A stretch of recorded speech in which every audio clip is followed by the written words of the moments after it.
a lot of times my issue is people are not setting goals that will be something that somebody who becomes rich or could do anything. You got to be excited about working on that for 10 years. So you got to have a big enough goal that you attract the best people and you retain them and you keep them focused. And then in my experience, you don't go wrong. Maybe you don't hit it next year, or maybe you fail entirely and you discover something more exciting to work on with the same set of people.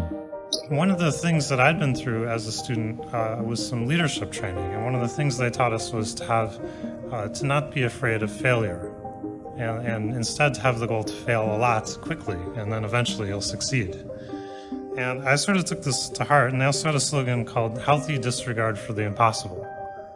And they actually made you write down sort of the things you would do that were kind of impossible, but you thought you might really accomplish. And that's really stuck with me in everything that I've tried to do.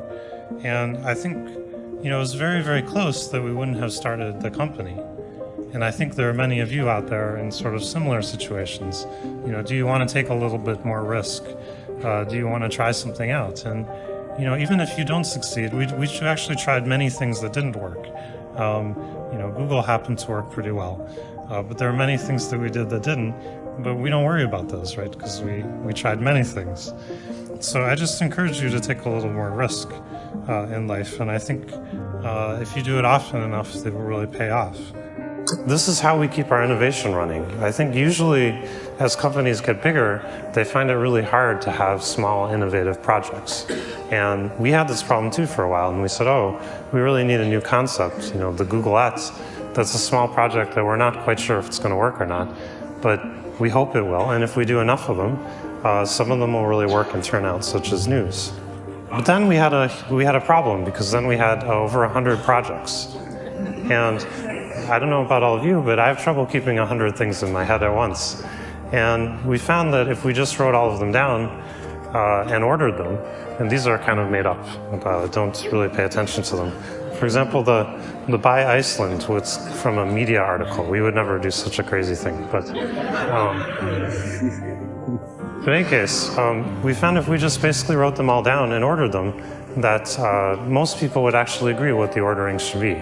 And this was kind of a surprise to me, but we found that as long as you keep the 100 things in your head, which you did by writing them down, that you could do a pretty good job deciding what to do and where to put your resources. And so that's basically what we've done since we instituted that a few years ago, and I think has really allowed us to be innovative and still stay reasonably well organized. Yeah, I talked a little bit about focusing the company, and I think that I want to talk a little bit about making some big bets. And we always try to concentrate on the long term, what we're doing for the long term. And I think that many of the things we started up that are really big now, like Chrome, were seen as kind of crazy when we launched them. And so how do we decide what to do? How do we decide what's really important to work on? Well, I like to call the toothbrush test. So the toothbrush test is, do you use it as often as you use your toothbrush? And for most people, I guess that's twice a day. Raise your hand. Twice a day? Yeah. Okay, most people. So I think, we really want things like that. And I think things like Gmail, obviously, use much more than twice a day.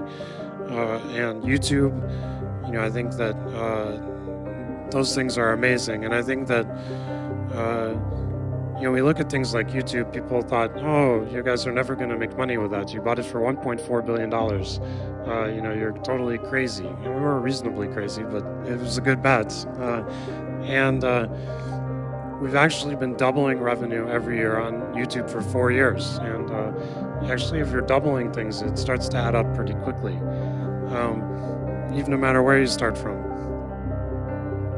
So I think that's a good example of how sort of our philosophy is, that we see things that people use a lot, that are gonna be really important to them, and we think that usually you can make money from those things over time.